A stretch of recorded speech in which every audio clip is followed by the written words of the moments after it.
Hey everybody, I want to run you a video of how to clean flame sensor on the furnace. I went out to my shop and tried to get some heat going today and wasn't having it, so had to go through some cleanup on the flame sensor and get it running. So here we go. Hey everybody, so here's the flame sensor right where my finger is. And I think that's why this bad boy won't stay running. I probably bumped the camera a few times. Taking a 1/4 inch socket, removing the bolt that holds this flame sensor in. It's right there. Get the bolt out.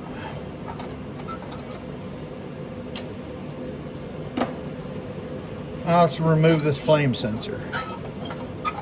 So it's bent. It's got like a 90-degree on it right there. So if you can see that, pretty sure that's why we're not staying lit. The furnace will light, but won't stay lit. So we're gonna clean that off. See what it does. Sometimes the sensors are bad as well, so it could be that, or it could just be dirty. I don't know yet, but we're about to find out.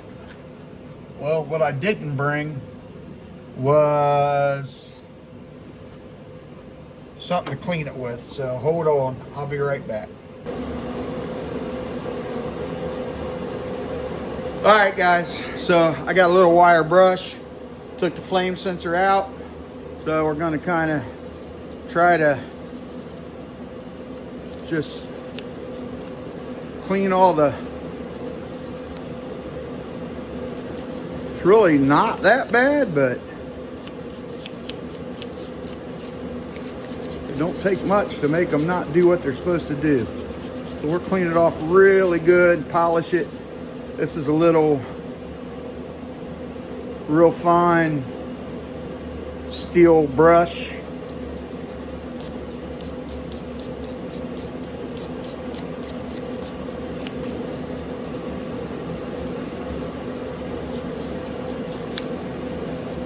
Shine this thing up.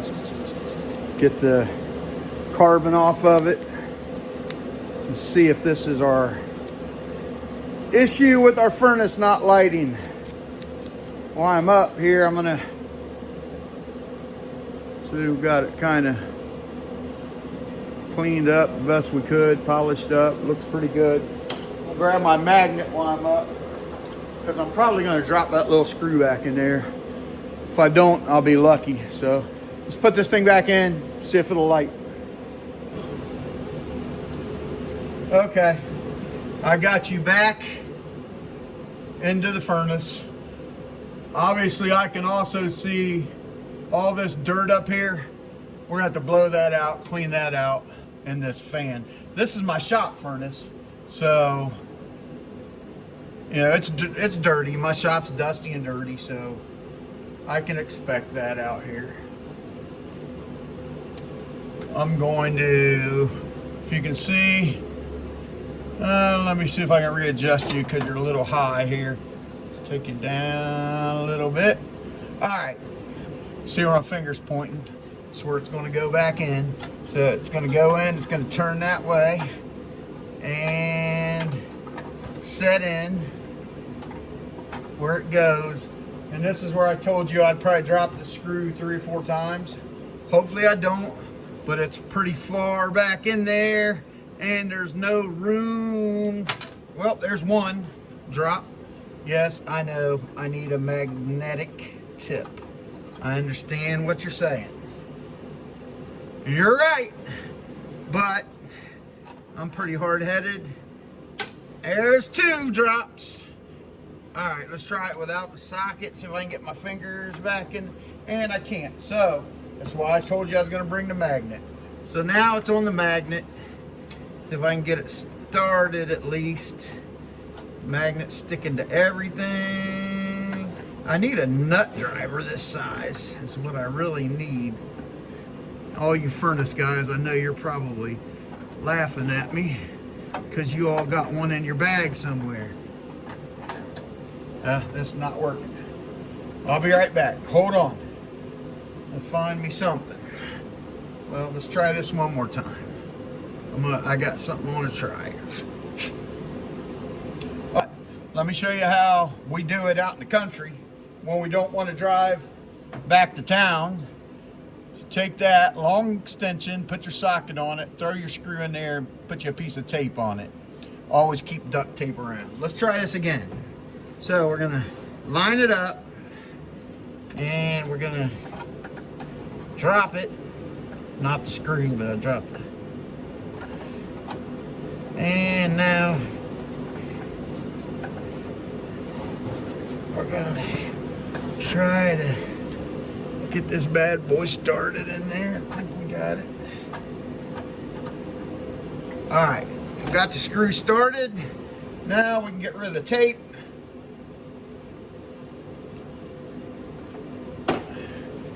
Put it back on our other extension with our ratchet.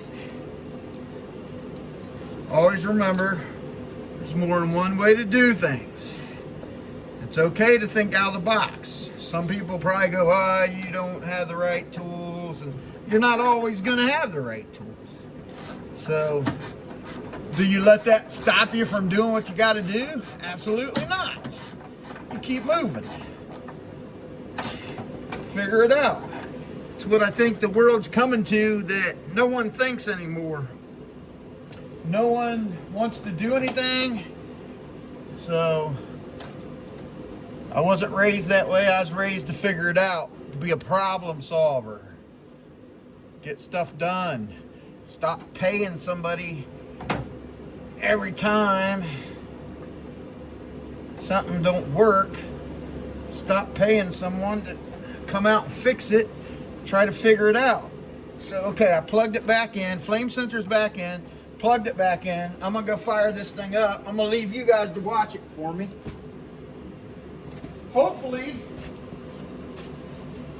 it fires up and runs. So, about to find out.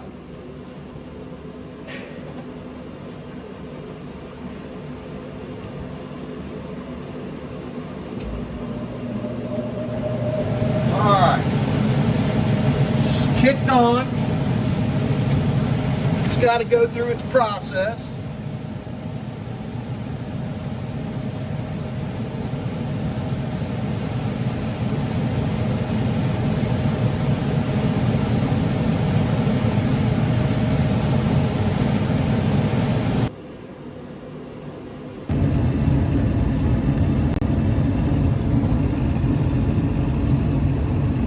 You guys ain't gonna believe this, and I'll go through the whole story. You can see the flames are burning. So, number one, cleaning the flame sensor did fix the light start problem, or the burning problem, blah, whatever. So what would happen is I'd turn the furnace on, and as soon as it would light, it would go right back out. Well, that's fixed. But there was another problem, and I got to share with you guys because it's crazy. So I'm gonna get up here. I'm gonna pick you guys up, take you. Well, matter of fact, I'm just gonna explain it to you. See right here, up here, these two yellow wire nuts. I have this thing wired into a cord, and I plug it in to the wall.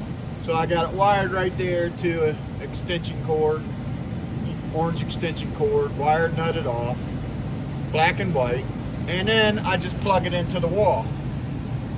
But it's an older extension cord, and guess what?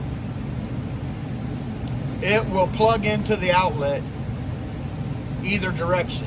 So, you know, most outlets have a big spade, a small spade.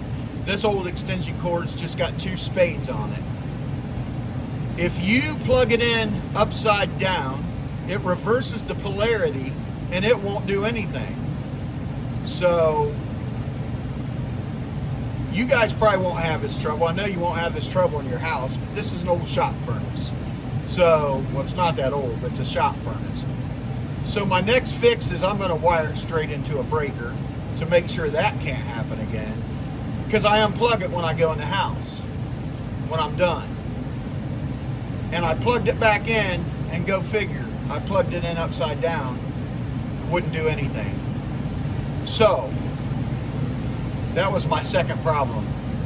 Plug it in upside down, it's not going to work. So we're going to fix that by putting wiring it straight into a breaker with Romex. Flip the breaker on, she'll go. So again, lesson learned. Got to troubleshoot your way out of it. And I want to show you this. Here's how I found it. See if I can get you guys down there to where you can see the blinky light. There's a list of codes that tells you what blinky lights you have. I was getting 10 solid blinky lights. I looked up number 10. When I looked up number 10, it said my polarity is switched. So I knew enough to know that that meant that neutral was on hot and hot was on neutral. That's not going to work.